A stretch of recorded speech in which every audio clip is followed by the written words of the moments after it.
اعوذ باللہ من الشیطان الرجیم بسم اللہ الرحمن الرحیم۔ عزیزان گرامی، ایک دعا جو پیغمبر گرامی اسلام تسبیح فاطمہ زہرا پڑھنے کے بعد ہمیشہ پڑھتے تھے، میں وہ چاہتا ہوں کہ آپ لوگ وہ بھی یاد کر لیں۔ جیسا کہ میں بیان کر چکا ہوں کہ تسبیح حضرت زہرا وہ تحفہ ہے جو پیغمبر گرامی اسلام نے اپنی پیاری بیٹی کو عنایت فرمایا۔ نہلا ہے پیغمبر کی طرف سے، نہلا بولتے ہیں تحفے کو۔ تحفہ وہ ہوتا ہے جو میری چیز ہوتی ہے تو میں کسی کو دیتا ہوں، اس کو بولتے ہیں تحفہ۔ تو پہلے پیغمبر گرامی اسلام یہ اس ذکر مبارک کے اوپر مقید تھے، اور حضرت امام سجاد علیہ السلام کی روایت ہے کہ پیغمبر گرامی اسلام نماز صبح کے بعد فوراً نماز صبح پڑھنے کے بعد یہ تسبیح پڑھا کرتے تھے، صرف 2 ٹائم میں، اور نماز سوتے وقت پیغمبر گرامی اسلام یہ ذکر مبارک تسبیح فاطمہ زہرا ہے وہ پڑھا کرتے تھے۔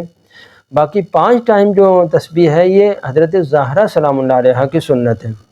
کہ حدیث میں ہے کہ حضرت نے فرمایا کہ جب پیغمبر گرامی اسلام نے اپنی پیاری بیٹی کو یہ تحفہ عطا کیا، پیغمبر نے نہیں فرمایا کہ 5 نمازوں کے بعد پڑھنا۔ حدیث میں امیر المومنین علیہ السلام فرماتے ہیں فَلَزِمَتْ فَاطِمَةُ بَعْدَ كُلِّ صَلَاةٍ، فاطمہ زہرا ہر نماز کے بعد حضرت نے یہ پڑھنا شروع کی، تو فَنُسِبَتْ إِلَيْهَا، تو یہ تسبیح فاطمہ زہرا کیا ہوگی؟ منسوب ہوئی، حضرت زہرا کے نام سے، تسبیح فاطمہ زہرا کے نام سے معروف ہو گئی۔ حضرت امام سجاد علیہ السلام فرماتے ہیں کہ پیغمبر گرامی اسلام صبح کی نماز کے بعد کسی سے بات کیے بغیر یہ تسبیح پڑھتے تھے، اور پھر نماز مغرب پڑھنے کے بعد سوتے وقت جو ہے وہ پیغمبر گرامی اسلام بھی یہ تسبیح پڑھتے تھے، اور وہ جو تسبیح ہوتی ہے، تسبیح کو اپنی مٹھی میں لے کے یہ دعا چھوٹی سی پڑھتے تھے۔ میں وہ دعا بیان کر دوں، چھوٹی سی دعا ہے، پھر اس کا ثواب بیان کروں گا۔ پیغمبر گرامی اسلام جو ہے جب صبح کی نماز کے فوراً بعد تسبیح کو اپنی مٹھی میں لیتے تھے اور یہ دعا پڑھتے تھے، اللہم انی اصبحت اسبحک و احمدک و اہللک و اکبرک و امجدک بعدد ما ادیر بہ صبحتی۔ یہ تسبیح کو اپنے مٹھی میں لے کے حضرت یہ چھوٹی سی دعا پڑھتے تھے۔ پھر جب سوتے وقت حضرت پیغمبر گرامی اسلام دوبارہ یہی دعا پڑھ کے تو تسبیح کو اپنے سرانے کے نیچے رکھ دیتے تھے،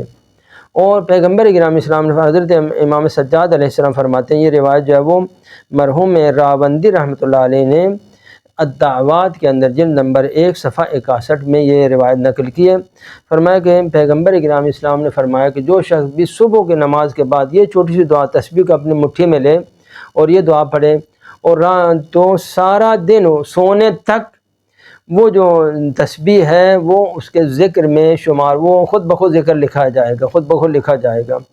اور جب سوتے وقت یہ ایک مرتبہ یہ ذکر مبارک یہ چھوٹی سی دعا جو میں نے ابھی پڑھی ہے پڑھ کے تو سرانے کے نیچے رکھ دے گا، تو صبح تک وہ بحمد اللہ تعالیٰ وہ تسبیح کے برکت سے اس کے نامہ عمل میں وہی جو ذکر ہیں، یہ اللہ اکبر ہے، سبحان اللہ ہے، لا الہ الا اللہ ہے، یہ ساری چیزیں اس کے لیے لکھی جائیں گی۔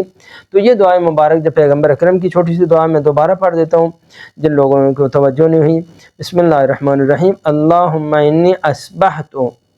اسبحک و احمدک و اہللک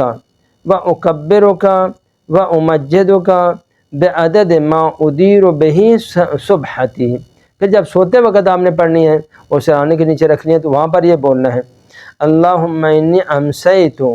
اسبحک و احمدک، وہاں اصبح تو بولنا تھا، یا سوتے وقت پڑھنا امسیت تو بولنا، باقی ساری دعا ایک ہی جیسے، اللہم انی امسیت اسبحک و احمدک و اہللک و اکبرک و امجدک بعدد ما ادیر بہ صبحتی۔ تو یہ دعا پڑھیں گے تو انشاءاللہ تعالیٰ وہ صبح سے لے کر سونے تک سارا دن آپ کے لیے تسبیح لکھی جائے گی، یا آپ سوتے رہیں گے وہاں سے ملائکہ آپ کے لیے تسبیح لکھتے رہیں گے۔ والسلام علیکم ورحمۃ اللہ وبرکاتہ۔